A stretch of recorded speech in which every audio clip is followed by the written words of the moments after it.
सुंदरबनच्या जंगलात गोबी ससेभाऊ आणि त्यांची बायको गोपी असे दोघे सुंदर असे नवरा बायको राहत होते. त्यांना 2 मुले होती. गोपी ससेभाऊंच्या पहिल्या बायकोचा मुलगा पिटू आणि गोपीचा मुलगा चिटू अशी 2 मुले होती. पण चिटू हा सुंदर होता, पिटू काळा होता पहिल्या बायकोचा मुलगा.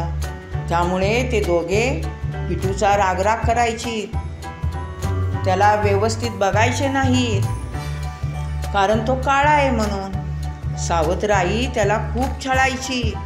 सगळे जेवायला बसले की पिटूला बाहेर जेवायला द्यायचे.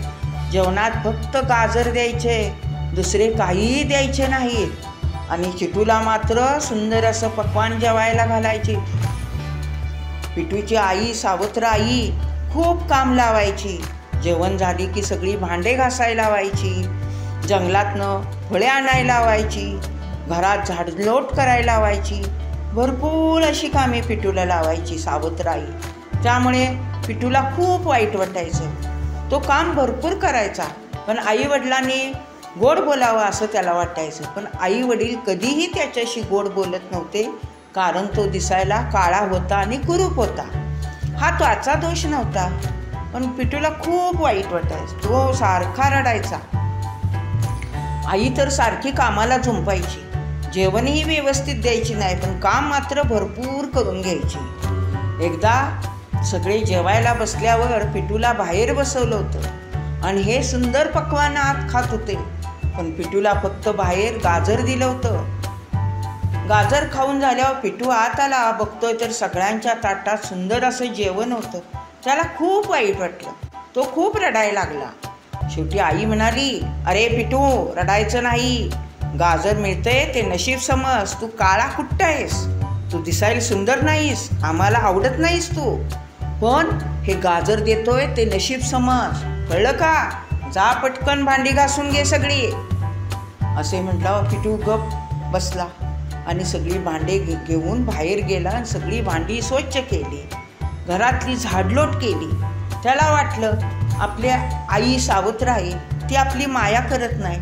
निदान वडील तर आपले स्वतःचे आहेत, त्यांनी माया करायला पाहिजे, पण वडीलही माया करायचे नाही. सकाळी उठल्याबरोबर आई काय काम आहे सांग मला, हे विचारण्यासाठी पिटू आत गेला की आई म्हणायची, अरे मूर्खा, तू कशाला माझ्या समोर आलास?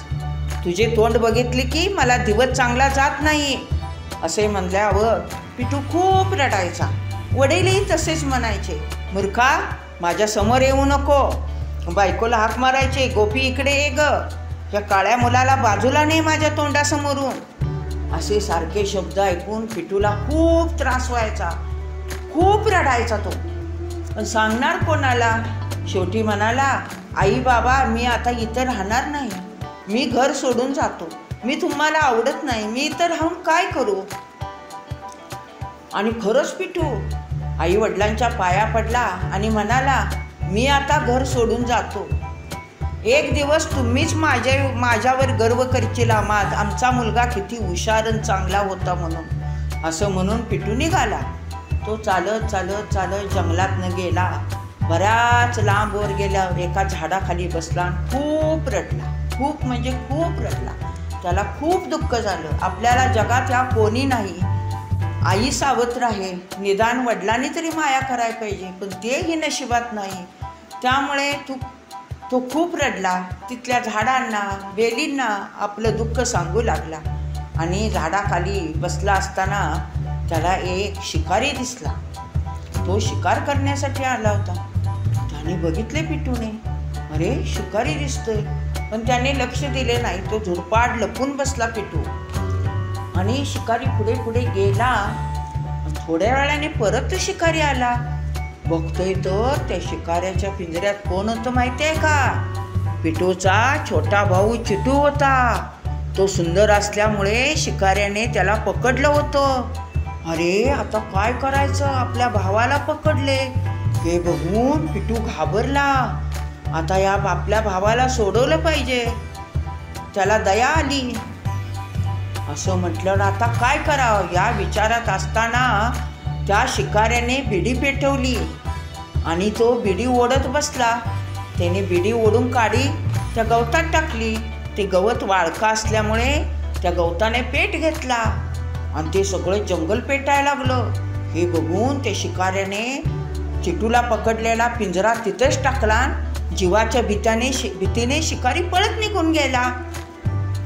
मग पिटू पट पट पट पुढे गेला आणि त्याने पटकन पिंजऱ्याचं दार उघडलं आणि चिटूला बाहेर काढलं आणि सांगितलं, चिटू जा घरी, जंगलात वणवा पेटलाय, तू थांबू नको, जीवाला मुकशील, जा लवकर. अरे दादा मी जातो, पण तू पण चल. चल मी आलोय.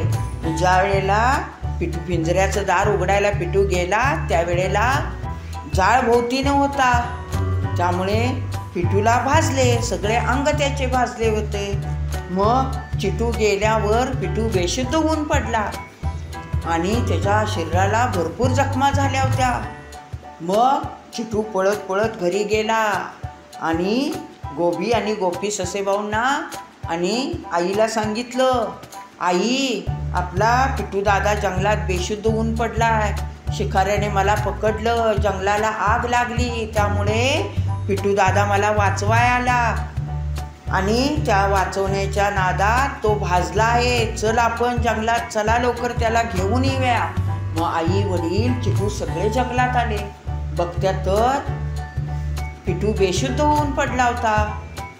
त्याच्या शरीर भाजलं होतं, जखमा झाल्या होत्या शरीराला. मग गोबी ससेभाऊ आणि गोपी ससेताईंनी त्याला उठवलं. अरे पिटू उठ बाळा उठ. त्यांच्या डोळ्यात आता अश्रू आले, पण पिटू उठला नाही, कारण पिटू मरण पावला होता. मग आई वडिलांना, गोबी ससेभाऊंना आणि गोपी ससेताईंना अतिशय दुःख झालं. आपण मुलगा काळा आहे म्हणून त्याच्याशी वाईट वागलो, त्याला वागणूक चांगली दिली नाही, तर त्यानेच आपल्या सुंदर चिटूचा जीव वाचवला. त्यामुळे त्यांना खूप दुःख झाले. मग ते रडायला लागले. पण आता रडून काय उपयोग? पिटू काळा होता म्हणून कोणाच्याही दिसण्याकडे जाऊ नये, त्याचं गुण बघायचं होतं. पिटू काळा असला तरी त्याचे गुण चांगले होते. कोणाच्याही नुसत्या दिसण्यावरून त्याची परीक्षा करू नये, त्याची वर्तणूक गुण बघावे.